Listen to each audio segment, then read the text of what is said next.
Hi, welcome back to Orange Therapy. My name's Julie. I'm a licensed counselor in South Carolina, and that's my co-therapist, Ed. Have you ever felt like your relationship has just taken a nosedive and is in the ditch? You need to call AAA to get it out? Well, you're alone. Today we're going to explore the AAA of conflict resolution. Sit back and let's learn together.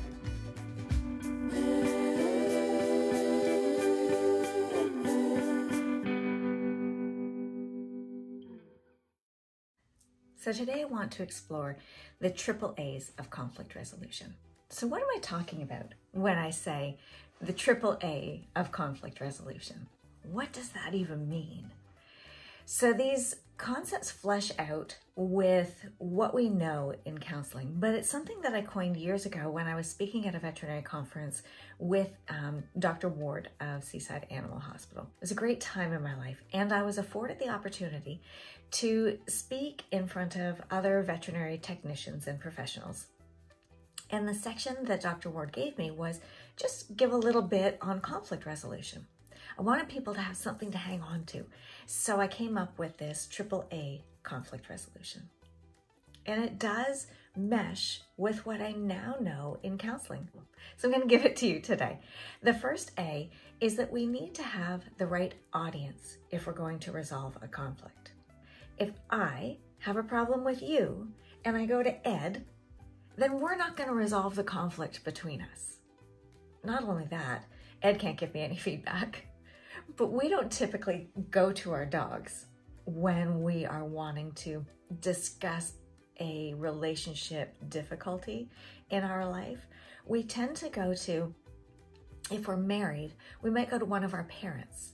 So if I have a problem with my husband, Stephen, and I go to my mom and dad to solve that problem, it's not going to solve anything. Not only that, my parents are now upset with Stephen about something that had absolutely nothing to do with them. It's not fair to Stephen, and it's not fair to my parents. It's a form of triangulation that's going on.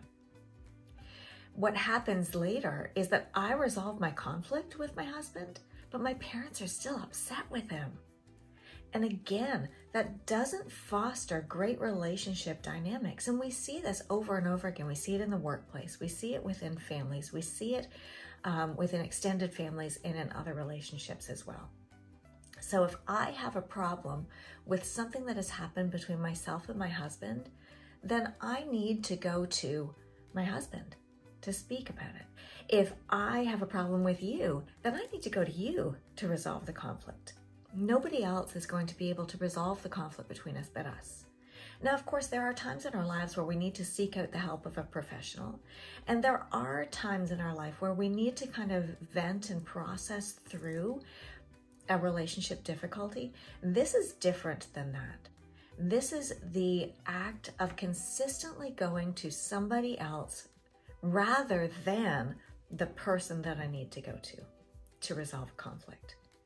So if I have a problem with somebody and I go to a friend to kind of flesh it out and say, listen, I'd like to discuss some things that are causing difficulty with me. Can you just hear me out and see maybe where my blind spots are in this, right? So we need to have the right audience, first of all.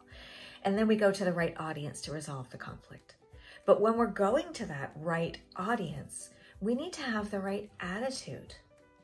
My late brother-in-law was very fond of saying, when emotions are high, wisdom is low. We also know that truth fleshes out in counseling.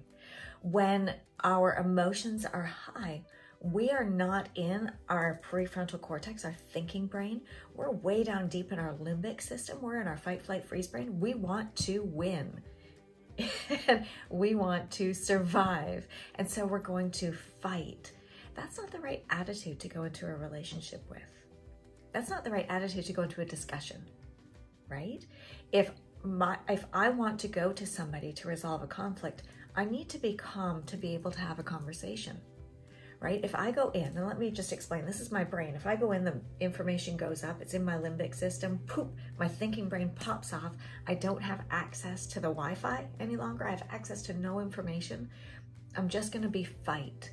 I'm gonna say things I don't mean in a tone I don't mean to use, and I can't take those things So I need to have the right attitude. What happens if I end up like this, talking to somebody with that thinking brain offline? They will slowly or quickly become the same way. And then we're fighting. We're not resolving a conflict. So I need to have the right audience. I need to have this other person that I need to speak to, but I need to go to them in a calm fashion so that we can be prefrontal cortex to prefrontal cortex. So we can maintain that connection so that our wisdom is high. We need to calm down before we go and have that conversation. So in that way, maybe it's good to flesh things out with another person first. Figure out exactly why something bothered us so much. Go to a counselor and say, listen, help me work this out. Why is this bothering me so much? All right. So the right audience, the right attitude. And then thirdly, we need to have the right agenda. Is my agenda to win, or is my agenda to maintain relationship, right? We want a win-win situation, and that's where my ideas and values are heard and understood, and where your ideas and values are heard and understood. And if necessary, if we're on opposite sides of the fence and we're in relationship, then we need to come to some type of compromise. And maybe it is that I hold these values and you hold these values, and so we're seeing different sides of things, and we need to work that out. Maybe we need a third party to help us figure it out. But maybe it is, yeah, I can see how that would maybe be the situation with you, and this is what the situation is with me, and oh, okay, yeah, I get it.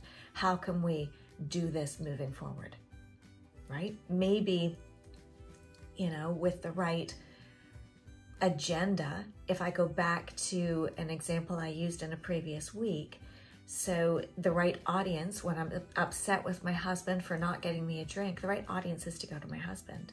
I need to have the right attitude. I need to be calm, not, why the heck didn't you get me a drink, you jerk, right?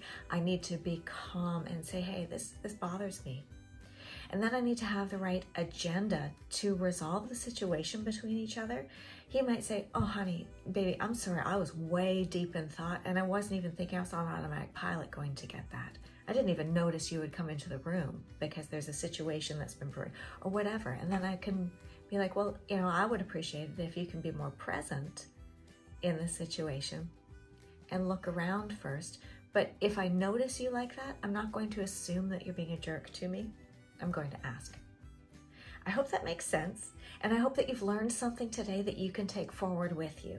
We need to have the right audience. If I've got a problem with you and I go to Ed, we can't resolve it. I need to have the right attitude.